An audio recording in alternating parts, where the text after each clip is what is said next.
어젯밤에 편히 주무셨습니까? 외국에 나가면은 전부 애국자가 됩니다. 저도 외국에 많이 다니는 사람인데, 제가 짜이툰 사단장을 할 때 이라크에서 1년간 근무를 했습니다. 그런데 그 이라크에 들어가기 위해서 쿠웨이트를 거쳐서 사우디아라비아 이렇게 해서 다녀보니까 삼성로, LG로 거리에 우리 기업들의 이름이 있는 겁니다. 엄청나게 마음이 뿌듯하고, 그 다음에 그 쿠웨이트의 수도 쿠웨이트시에 가면은 그 사람들은 쿠웨이트 시민권을 갖고 있으면, 국적을 갖고 있으면은 평생 일 안 해도 먹고 삽니다. 그래서 미국이나 다른 나라와 달리 쿠웨이트는 외국 여자가 쿠웨이트 남자와 결혼을 해도 국적을 안 줍니다. 굉장히 힘들게 합니다. 그래서 외국에 나갔다 오신 분들, 외국에서 만나본 분들은 전부 애국심이 너무 좋아요. 그리고 또 말을 듣는 것이, 우리나라 정말 살기 좋은 나라입니다. 여러분, 미국만 해도 대중교통수단은 거의 서민들이 사용합니다. 차가 없으면 움직이질 못합니다. 저는 운전을 잘 안 해봤기 때문에 그런 이유도 있지만, 서울에서는 대중교통을 이용하면 제일 편해요. 정체도 없고 시간 딱딱 맞고. 이와 같이 좋은 나라에 살고 있는데, 제가 미국과 다른 동남아 몇 군데 이렇게 가서 전역 후에 이제 간증을 하면서 또는 안보 강연을 하면서 분위기를 봤더니, 의외에도 우리나라를 사랑하고 우리나라를 위하는 게 아니라 그냥 자기들이 좋은, 미국 갔다면 얼마나 좋습니까? 살면서 오히려 미국을 비판하는 겁니다. 저는 지금 우리나라 국민들의 어떤 잘못된 것 중에 하나가 뭐냐면은, 카톡 또는 SNS, 텔레그램 좋습니다. 익명으로 다른 사람들을 굉장히 비판하고 마음의 상처를 줘서 그 마음의 상처가 극단성으로 가는 게 우리나라처럼 많은 데가 없습니다.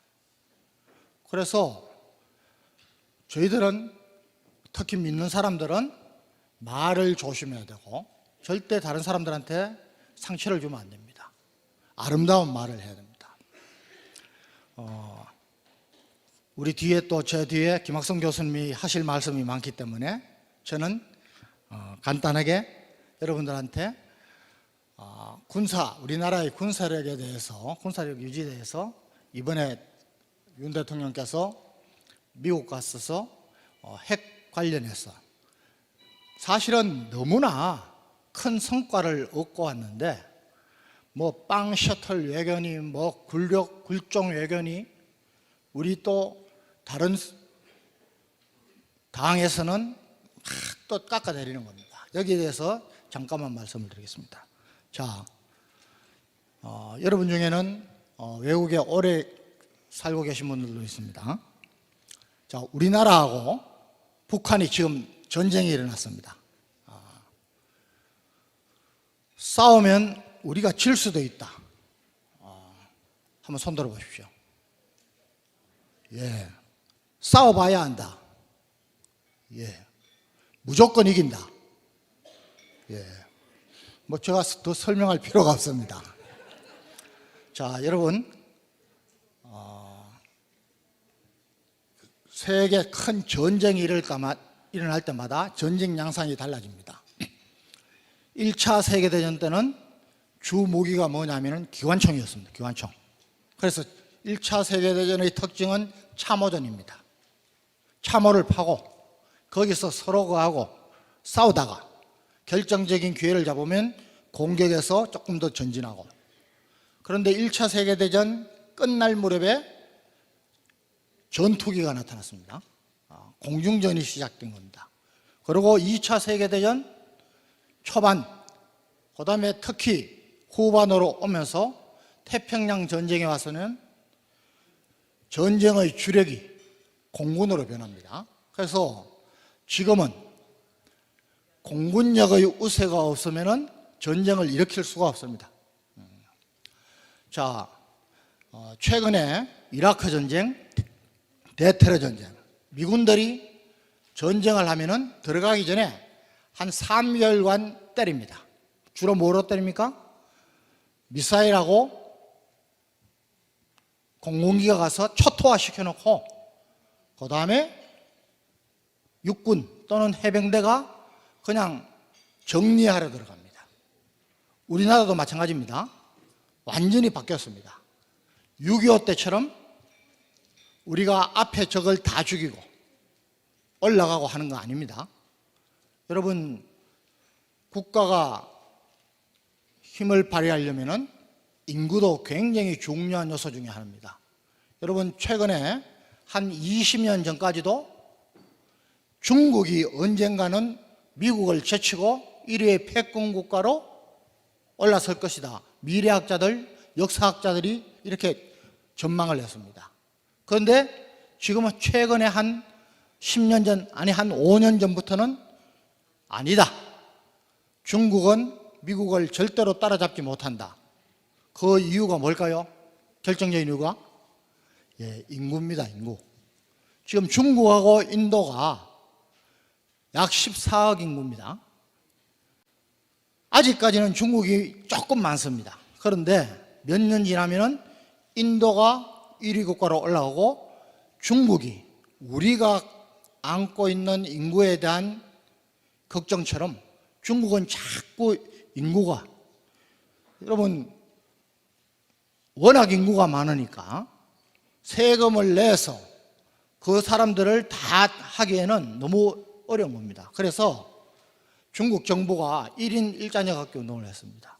그때부터 인구가 줄어들기 시작합니다.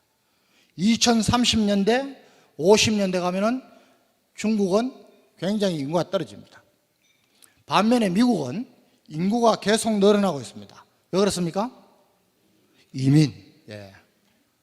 자, 우리나라도 인구 대책을 정말 잘 세워야 됩니다. 이거는 1, 2년 사이에 잘 됐다가 못 됐다가 하는 게 아니라 최소한 반세기, 1세기를 지나면서 영향이 있는 겁니다. 그래서 여러분, 우리 통일이 되면은 지금 우리 한 5천만 조금 넘고 북한 한 2천만 조금 넘고 7천만인데 인구가 줄면은 현재 우리가 지금 세계 몇 위 국가입니까? 6위, 7위 국가입니다. 선진국. 이번에 윤석열 대통령이 미국 가고 일본을 방문한 이유 중에, 큰 이유 중에 또 하나가 지금은 선진국가라 뭐 이렇게 생각하지, 이야기하지 않고 가장 강력한 국가라 그럽니다. 뭐 G7 이렇게 합니다. 지금 여러분들 G7 아시죠? 여기에 G8 8번째 국가로 우리가 들어가는데 들어갈 모든 충분 조건을 갖췄습니다. 필요 조건도 갖췄습니다. 그런데 하나가 7개 국가 중에 일본만이 그것을 반대한 겁니다. 그래서 일본만 오케이 하면은 그냥 들어갑니다. 우리가 어떤 정도로 대비까지 했느냐 하면은 우리 하나만 들어가려면은 일본 때문에 안 되니까 호주를 껴서 G8, 9 2개 국가가 동시에 들어가자. 이렇게까지 우리는 골머리를 쓰고 있는데 여러분, 언제까지 반일 타령하고 옛날 타령하고 하니까 안 된 겁니다. 요번에 대통령께서 일본에 가서 이제 과거는 잊어버리고 미래로 가자고 해서 양쪽 국가 수반이 방문까지 했습니다. 그리고 미국에 가서 오늘 여러 목사님들 또 여러분들이 이야기하시는 한미동맹, 정말 우리나라가 휴전 이후에 70년 동안 전쟁 없이 이렇게 엄청난 원조를 받던 국가에서 원조를 주는 것과로 세계 역사상 딱 우리나라 하나입니다. 하나님의 축복이지만은 한미동맹, 주한미군이 있었기 때문입니다. 자, 여러분, 북한하고 우리하고 지금 싸우면은 무조건 이긴다고 들어요. 미군이 없어도 이깁니다. 왜? 자, 여러분, 제가 육군이지만은 육군은 북한과 우리가 5대5로 봅니다. 5대5. 왜 그러냐? 북한이 상비군이 훨씬 많고 예비군이 훨씬 많습니다. 병력면에서 앞서는데 무기 체계가 우리가 성능이 훨씬 우수합니다. 그런데 육군의 무기는 뭐 포병, 전차 이거 정도밖에 없습니다. 전차 우리는 막 달리면서 막 쏩니다. 그 빵빵빵빵 들어갑니다. 북한은 노후된 정차도 있기 때문에 돈이 없으니까 새로 만들지 못하기 때문에 가다가 지금도 사격을 하려면 서야 됩니다. 또 두 번째, 포병. 포병은 차이가 양쪽이 서로 딱 발견했을 때 초탄 발사를 누가 먼저 하느냐. 우리가 1초 내야 한다. 북한이 3초 내야 한다. 훨씬 유리하죠. 초탄 발사가 우리가 훨씬 유리하고, 그 다음에 분당 발사 속도가 몇 발이냐, 3발이냐 4발이냐, 우리가 없습니다. 왜? 우리는 모든 게 자동화되어 있습니다. 북한은 아직도 여기 우리 연세 많으신 분들 군 생활하실 때 포병 생활하셨으면은 견인해 가다가 차례 포하고 이렇게 하는 겁니다. 우리 이제 그런 거 없어졌습니다. 그래서 육군은 5대5, 해군이 7대3 정도로 봅니다. 많이 봐줘서 누가 7이겠습니까? 예, 우리가 7입니다. 북한이 3입니다. 제가 그 천안함 사건하고는 직접적인 관련이 있습니다. 제가 그것 때문에 사실 하나님께서 저를 포스타 허락을 안 하신 거예요. 그런데 그거는 뭐 우리 합참하고 전혀 관계가 없습니다.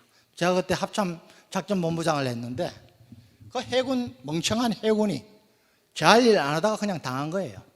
합참은 교전이 붙으면 그때부터 지휘를 하는 게 합참의 작전본부장입니다. 그런데 그거는 가다가 당했어요. 자, 그런데 제가 그때 보복 계획을 세워가지고 대통령한테 보고하러 갔습니다. 강력하게 명령만 내리십시오. 우리는 더 깜짝같이 합니다. 저놈들은 창피하니까 당했다고 소리도 못합니다. 하겠습니다. 그런데 결국 안 하는 거예요. 그래서 여러분들, 우리 군이 지난 문재인 정권 5년 동안과 지금 윤석열 정부 들어와서 1년 지나고 엄청 다른 겁니다. 왜? 첫째는 문재인 정권 때는 주적 개념을 없앴어요. 북한이 우리의 주적이 아니라는 겁니다. 그러면 군대가 있을 필요 없죠. 그러니까 훈련 안 하는 겁니다. 미군들하고 연합연습 안 하는 겁니다. 그런데 지금 윤석열 정부 들어와서 주적 개념을 넣었습니다. 국방부에서에. 그리고 군의 훈련이 달렸습니다. 제가 보기에는 한 10년간 못했던 미군과의 모든 공군 연습, 해군 연습, 잠수함, 핵잠까지 이제 지금 벌써 엄청나게 하고 있습니다. 그래서 이런 것을 종합하면은 결정적으로 공군은 몇 대 몇이냐? 100대 0입니다. 네. 북한은 전쟁이 일어나면은 북한의 공군기가 우리한테 한 대도 못 들어옵니다. 예. 그냥 짧은 기간 내에 다 없어집니다. 그래서 그러면은 재래식 전력으로는 미군이 있든 없든 우리가 분명히 이기는데, 그런데 왜 주한미군이 필요하냐? 전쟁을 억제하기 위해서 필요한 겁니다. 왜? 전쟁이 일어나면 우리가 무조건 이기는데 지금은 무기 체계의 위력이 대단하기 때문에 전쟁했다 그러면 우리도 피해를 봅니다. 더더구나 북한이 재래식 전쟁 안 되겠다니까 핵을 가지고 하는 겁니다. 그래서 우리가 정말 이제 잘 아셔야 되는 것은 재래식 전쟁은 우리가 절대적으로 이깁니다. 그런데 전쟁이 일어났으면 안 되는 겁니다. 왜? 전 세계가 지금 뭐 초를 다투어 앞으로 전진하는데 전쟁이 일어나면 최소한 제가 보기에는 20년 뒤로 우리는 주저앉아 있다가 다시 갑니다. 절대 못 따라잡습니다. 그래서 전쟁을 일어나지 않아야 되고, 전쟁이 일어나지 않았던 역사적인 교훈을 보면은 주한미군 한미동맹 때문입니다. 그런데 왜 한미동맹에 상처를 주고 주한미군 철수해야 된다? 문재인이든 이재명이든 이거는 정말 나라 걱정을 안 하는 겁니다. 자, 핵에 대해서 잠깐만 말씀드리겠습니다. 이번에 윤석열 대통령이 가서 워싱턴 선언문을 해서 나온 것은 굉장히 중요한 의미가 있습니다. 다들 예상하기를 나토와 같은 핵 공유 방법을 택하지 않겠느냐, 이런 걸 했는데, 사실은 핵 공유 그것보다도 제가 개인적으로 생각하기에는 더 확실한 것을 했다. 왜? 여러분, 나토 핵 공유 문서로 된 게 없습니다. 국제사회는 국제법이 인정하는 문서로 돼야 됩니다. 이번에 우리는 문서로 받았어요. 그런데 아쉽다고 국민들이 생각하고 이렇게 하시는 분들은 뭐냐? 전술 핵을 나토처럼 우리나라에 갖다 놓고, 전술을 갖다 놓는다는 것은 핵무기를 실은 비행기 또는 함정, 잠수함이 있는 겁니다. 그런데 사실은 군사적인 입장에서 보면은 별 의미 없습니다. 왜? 옛날에 포로 쏘고할 때는 전술핵은 히로시마 원폭처럼 엄청난 위력을 가지고 하는 게 아니라 내가 선정하는 표적에 대해서 다른 민간인들 피해 없이 때릴 수 있는 겁니다. 그런데 옛날에는 여기 있어야 됩니다. 그런데 지금은 의미 없습니다. 일본에 있는 주일 미군이 그냥 쏴버려도 됩니다. 심지어 미국 본토에서 그냥 쏴버려도 됩니다. 별 의미가 없는데, 이것을 문서로 해가지고 한국이 북한의 위협을 받거나 하면은 반드시 전개하고 반드시 보복한다. 자, 바이든 대통령은 북한 정권의 종말론까지 했습니다. 너 끝장난다. 한번 해봐. 끝장난다는 겁니다. 그만큼 자신이 있는 겁니다. 그런데 단 한 가지 아쉬운 것은, 저는 현역 때부터 우리가 자체 핵무장을 해야 된다고 주장했던 사람입니다. 왜 그러냐? 우리가 자체 핵무장을 한다고 선언만 해도 엄청난 효과가 있습니다. 그때 북한이 핵무기를 개발했을 때 사실 그것을 막을 수 있는 국가는 어디뿐입니까? 중국뿐입니다. 그러면 중국이요, 우리 목사님도 너무 잘 알고 계시던데, 중국이 북한의 유류, 기름하고 식량을 공급을 딱 중단시키면은 북한 3개월 못 버팁니다. 그래서 우리가 자체 핵무장 하겠다면 지금 우리가 능력도 있습니다. 제가 보기에는 한 6개월 이내에 합니다. 그러면은 일본이 가만히 있겠습니까? 일본이 자체 핵무장을 선언하고 할 겁니다. 여러분, 지금 일본과 미국 관계는 우리보다 어떻게 면에서는 더 붙어 있습니다. 왜? 일본이 그렇게 하는 거예요. 일본에서 양키 고음 소리 안 나옵니다. 굉장히 일본 국민들이 얼마나 야근 민족인데 자기들한테 이익이 되니까 합니다. 자, 우리는 아까 우리 장학일 목사님 말씀하시지만은 통일의회에 더 필요한 것이 주한미군이고 한미동맹이고 한미일 공조입니다. 왜? 통일이 되면 우리가 바로 중국과 러시아를 맞상대해야 됩니다. 우리가 중국 당할 수 있습니까? 절대 못 당합니다. 왜? 5,000년 역사에 중국이 우리를 제일 많이 괴롭혔지 않습니까? 우리가 14억 인구를 어떻게 합니까? 중국이 우리보다 경제력도 앞섭니다. 그래서 우리가 예수 한국 복음 통일을 통해서 자유통일을 이루고 미래로 가서 G2 국가가 되고 이런 엄청난 비전을 하기 위해서라도 여러분 한미동맹은 꼭 필요하고 한미동맹의 핵심이 주한미군이고 한미동맹뿐만 아니라 한미일 공조가 인도태평양의 미국의 전략하고도 맞고 하기 때문에 이것은 꼭 우리가 해야 된다. 우리는 고비 때마다 우리 지도자들이 멍청한 지도자들을 만나서 일본한테 여러분 명치유신 이후로 우리가 뒤진 겁니다. 그전에는 우리가 늘 앞섰어요. 하필이면 그때 고종이라는 무능한 왕 대원군이 쇄국 정책을 서는 바람에 그때 일본이 우리를 앞서기 시작해서 지금까지 앞서고 있는 겁니다. 여러분 지도자는 정말 통찰력이 꼭 필요한 겁니다. 저는 청년들 집회 가면 이야기합니다. 네 개인적으로 성공하려고 해도 10년은 앞을 내다보고 인내하면서 고생해야 된다. 우리 믿는 사람들은 하나님 앞에 고생하면서 기도하면서 해야 된다. 기업이 성공하려면 30년은 봐야 됩니다. 국가지도자는 50년 앞을 봐야 됩니다. 우리 이승만 대통령, 박정희 대통령 외에는 저는 단언합니다. 저 개인적으로는 다른 대통령은 이런 거 못했습니다.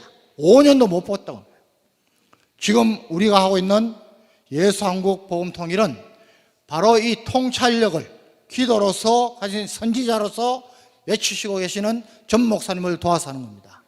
이 일에 매진하면 좋겠습니다. 이번에 가시면은 정말 여러분들 완전히 우리 교포들이 바뀌었다는 소식을 국민들이 알 수 있도록 적극적으로 해주시기 바랍니다. 감사합니다.